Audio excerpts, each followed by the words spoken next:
सूरज की किरणों में अमृत का वो प्रकाश, हर नई सुबह के साथ यीशु राजा है अब। अंधकार से जो लड़ती उसकी वाणी है आप, उसकी वाणी है आप, उसकी वाणी है आप। अमृत वाणी, अमृत वाणी, अमृत वाणी, अमृत वाणी, अमृत वाणी।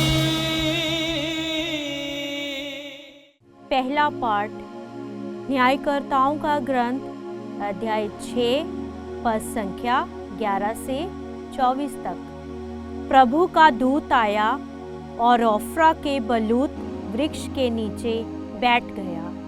यह वृक्ष अबीएजेर वंशी योआब का था।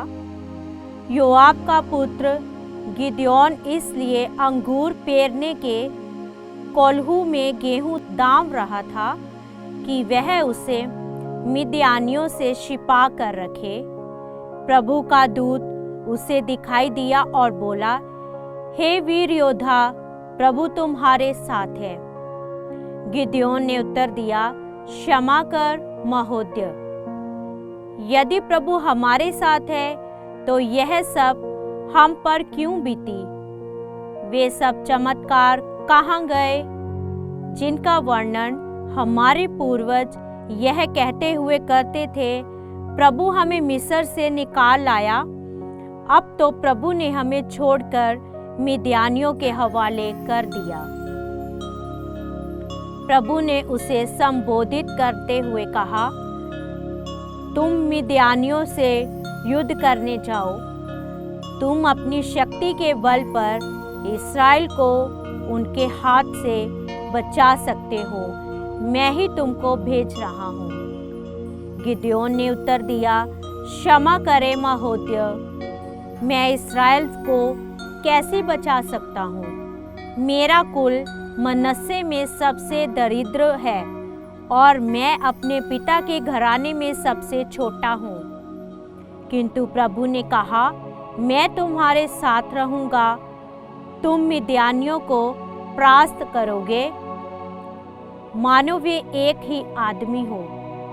गिदयोन ने निवेदन किया, यदि मुझ पर आपकी कृपा दृष्टि हो तो मुझे एक ऐसा चिन्ह दीजिए जिससे मैं जान सकूं कि आप ही मुझसे बोल रहे हैं। आप कृपया यहाँ से तब तक ना जाएं जब तक मैं आपके पास ना लौट आऊं। मैं अपना चढ़ावा लेकर आऊँगा और आपके सामने रखूँगा। उसने उत्तर दिया, मैं तुम्हारे लौटने तक यहाँ रहूँगा। गिदयोन ने जाकर बकरी का एक बच्चा पकाया और एक एफा मैदे की बेख में रोटियां बनाई। उसने एक टोकरी में मांस रखा और एक पात्र में शोरबा उंडेला। फिर उसने इन्हें ले जाकर बलूत के नीचे स्वर्गदूत के सामने रख दिया।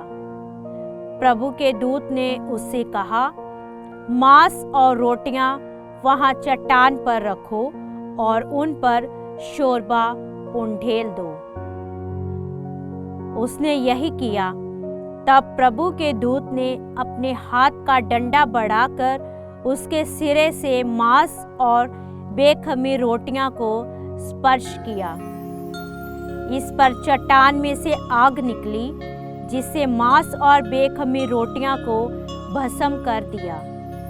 और प्रभु का दूत गिदयोन की आंखों से ओंझल हो गया। तब गिदयोन समझ गया कि वह प्रभु का दूत था और उसने कहा, हाय हे प्रभु ईश्वर, मैंने प्रभु के दूत को आमने सामने देखा है। किंतु प्रभु ने उसे आश्वासन दिया, तुम्हें शांति मिले, मत डरो, तुम नहीं मरोगे। गिदयोन ने वहाँ प्रभु के लिए एक वेदी बनाई और उसका नाम प्रभु शांति रखा। यह प्रभु की वाणी है। ईश्वर को धन्यवाद। भजन अनुवाक्य। प्रभु अपनी प्रजा को शांति का संदेश देता है। प्रभु अपनी प्रजा को शांति का संदेश देता है। प्रभु ईश्वर जो कुछ कहता है मैं उसे ध्यान से सुनूंगा। वह अपने भक्तों को तथा पश्चातापियों को शांति का संदेश सुनाता है। अनुवाक्य। प्रभु अपनी प्रजा को शांति का संदेश देता है। दया और सच्चाई, न्याय और शांति ये एक दूसरे से मिल जाएंगे। सच्चाई पृथ्वी पर पनपने लगेगी और न्याय स्वर्ग से हम पर दया दृष्टि करेगा। अनुवाक्य। प्रभु अपनी प्रजा को शांति का संदेश देता है। प्रभु हमें सुख शांति प्रदान करेगा और पृथ्वी फल उत्पन्न करेगी। न्याय उसके आगे आगे चलेगा और शांति उसके पीछे पीछे आती रहेगी। अनुवाक्य। प्रभु अपनी प्रजा को शांति का संदेश देता है। जय घोष। यीशु मसीह धनी थे किंतु आप लोगों के कारण निर्धन बने, जिससे आप लोग उनकी निर्धनता द्वारा धनी बन जाए। हालेलुया। सतमती के अनुसार पवित्र सुसमाचार अध्याय 19 पद संख्या 23 से 30। तब ईसा ने अपने शिष्यों से कहा, मैं तुम लोगों से ये कहता हूँ, धनी के लिए स्वर्ग के राज्य में प्रवेश करना कठिन होगा। मैं ये भी कहता हूँ कि सुई के नाके से होकर ऊँट का निकलना अधिक सहज है, किंतु धनी का ईश्वर के राज्य में प्रवेश करना कठिन है। ये सुनकर शिष्य बहुत अधिक विस्मित हो गए और बोले, तो फिर कौन बच सकता है? उन्हें स्थिर दृष्टि से देखते हुए ईसा ने कहा, मनुष्यों के लिए तो ये असंभव है, ईश्वर के लिए सब कुछ संभव है।